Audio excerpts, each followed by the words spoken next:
बिस्मिल्लाहिर्रहमानिर्रहीम। अस्सलाम वालेकुम वरहमतुल्लाहि वबरकातुहू।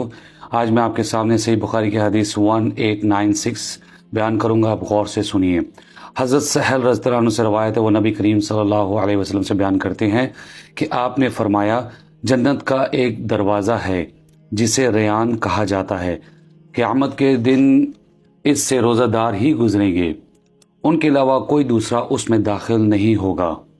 आवाज़ दी जाएगी, रोज़ादार कहाँ हैं? तो वो उठ खड़े होंगे, उनके सिवा कोई दूसरा उसमें से दाखिल नहीं होगा। जब वो दाखिल हो जाएंगे तो उसे बंद कर दिया जाएगा, कोई और उसमें दाखिल ना होगा। रेयान के मैनी सराबी के हैं।